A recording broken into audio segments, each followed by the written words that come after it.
வணக்கம். சமீபத்தில விஞ்ஞானிகள் வந்து ஒரு சூரிய கிரகணத்தை வந்து செயற்கையாக ஏற்படுத்தினாங்க. அதாவது 1 இல்ல, 2 இல்ல, ஒரு 50 சூரிய கிரகணங்களை செயற்கையா இந்த பாரிஸில பிரான்ஸ் நாட்டில வந்து ஏற்படுத்தியிருக்காங்க. இப்போது இதில் என்ன ஒரு அதிசயம் அப்படின்னு நீங்கள் கேட்கலாம். ஏன்னா தினமும் ஏதோ ஒரு விஞ்ஞான அறிவியல் கண்டுபிடிப்புகள் நிகழ்ந்துக்கிட்டு தான் இருக்குது. அப்போது இதில் வந்து என்ன ஒரு புதுமை அப்படின்னு நீங்கள் கேட்கலாம்.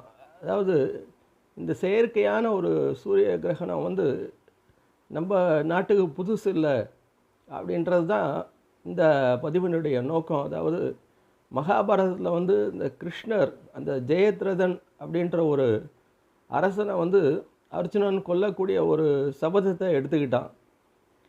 ஏன்னா அபிமன்யுவை வந்து எல்லாம் சேர்ந்து கொண்டுட்டதால் அவர் என்ன சொன்னான்னா, அர்ஜுனன் நாளைக்கு மாலைக்குள்ளே இந்த ஜெயத்ரதனை நான் வந்து கொண்டுட்ட போகிறேன், இல்லைன்னா நான் வந்து உயிரை விட்டுருவேன் அப்படின்ற ஒரு சபதத்தை எடுத்துக்கிட்டான்.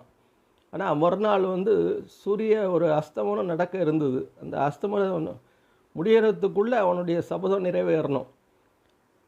இதை பார்த்துக்கிட்டு இருந்த கிருஷ்ணர் என்ன பண்ணாருன்னா, தன்னுடைய சக்கராயுதத்தால் ஒரு சூரிய கிரகணத்தை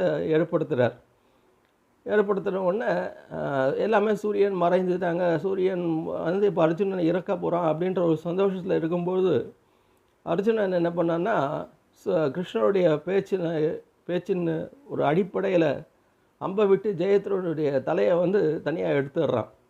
இப்படி ஒரு நிகழ்வு வந்து மகாபாரதத்தில் இருக்குது. அதாவது இந்த செயற்கை இந்த மாதிரி கிருஷ்ணர் ஏற்படுத்த முடியுமா, இதெல்லாம் வந்து ஒரு சும்மா ஒரு கற்பனை அப்படின்ற மாதிரி ஒரு கருத்து. ஏன்னா இந்த மாதிரி கருத்துக்கள் நிறையா பதிவு செய்யப்படுது. அதுவும் புராணத்தில் இருந்த உடனே இது ஒரு கட்டுக்கதை அப்படின்ற மாதிரி ஒரு நிகழ்ச்சி நடந்தது. ஆனால் அது இப்போது உண்மை அப்படின்ற அளவில் நம்ம விஞ்ஞானிகள் என்ன பண்ணாங்கன்னா, அந்த செயற்கை ஒரு சூரிய கிரகணத்தை உண்டாக்கியிருக்காங்க ஒரு சேட்டலைட் மூலமாக. இப்போது இதே மாதிரி ஒரு டெக்னிக் வந்து கண்டிப்பாக அந்த காலத்தில் இருந்திருக்கு. ஏன்னா எந்த ஒரு நிகழ்வையும் நம்ம வந்து உண்மை இல்லாமல் கற்பனை கூட செய்ய முடியாதுன்றது தான் நிஜம். அப்போது நம்ம புராணங்கள், நம்ம இதிகாசங்கள் சொல்லக்கூடியது வந்து கற்பனை இல்லை, அது வந்து ஒரு உண்மையின் அடிப்படை அப்படின்ற ஒரு கருத்தை நான் பதிவு செய்கிறதுக்கு தான் இந்த பதிவு. மீண்டும் வேறொரு பதிவில் உங்களை சந்திக்கிறேன்.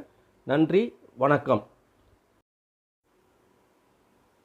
வணக்கம். சமீபத்தில் விஞ்ஞானிகள் வந்து ஒரு சூரிய கிரகணத்தை வந்து செயற்கையாக ஏற்படுத்தினாங்க.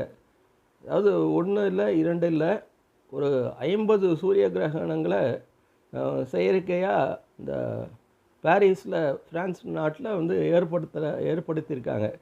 இப்போது இதில் என்ன ஒரு அதிசயம் அப்படின்னு நீங்கள் கேட்கலாம். ஏன்னா தினமும் ஏதோ ஒரு விஞ்ஞான அறிவியல் கண்டுபிடிப்புகள் நிகழ்ந்துக்கிட்டு தான் இருக்குது. அப்போது இதில் வந்து என்ன ஒரு புதுமை அப்படின்னு நீங்கள் கேட்கலாம். அதாவது இந்த செயற்கையான ஒரு சூரிய கிரகணம் வந்து நம்ம நாட்டுக்கு புதுசு இல்லை அப்படின்றது தான் இந்த பதிவினுடைய நோக்கம். அதாவது மகாபாரதத்தில் வந்து இந்த கிருஷ்ணர் அந்த ஜெயத்ரதன் அப்படின்ற ஒரு அரசனை வந்து அர்ஜுனன் கொல்லக்கூடிய ஒரு சபதத்தை எடுத்துக்கிட்டான். ஏன்னா அபிமன்யுவை வந்து எல்லாம் சேர்ந்து கொண்டுட்டதால் அவர் என்ன சொன்னான்னா, அர்ஜுனன் நாளைக்கு மாலைக்குள்ளே இந்த ஜெயத்ரதனை நான் வந்து கொண்டுட்ட போகிறேன், இல்லைன்னா நான் வந்து உயிரை விட்டுருவேன் அப்படின்ற ஒரு சபதத்தை எடுத்துக்கிட்டான். ஆனால் மறுநாள் வந்து சூரிய ஒரு அஸ்தமனம் நடக்க இருந்தது. அந்த அஸ்தமனம் முடியறதுக்குள்ளே அவனுடைய சபதம் நிறைவேறணும். இதை பார்த்துக்கிட்டு இருந்த கிருஷ்ணர் என்ன பண்ணாருன்னா, தன்னுடைய சக்கராயுதத்தால் ஒரு சூரிய கிரகணத்தை ஏற்படுத்தின உடனே எல்லாமே சூரியன் மறைந்துட்டாங்க. சூரியன் வந்து இப்போ அர்ஜுனனை இறக்க போகிறான் அப்படின்ற ஒரு சந்தோஷத்தில் இருக்கும்போது அர்ஜுனன் என்ன பண்ணான்னா, கிருஷ்ணனுடைய பேச்சின் ஒரு அடிப்படையில் அம்பை விட்டு ஜெயத்ரனுடைய தலையை வந்து தனியாக எடுத்துடுறான். இப்படி ஒரு நிகழ்வு வந்து மகாபாரதத்தில் இருக்குது. அதாவது இந்த செயற்கை இந்த மாதிரி கிருஷ்ணர் ஏற்படுத்த முடியுமா, இதெல்லாம் வந்து ஒரு சும்மா ஒரு கற்பனை அப்படின்ற மாதிரி ஒரு கருத்து. ஏன்னா இந்த மாதிரி கருத்துக்கள் நிறையா பதிவு செய்யப்படுது.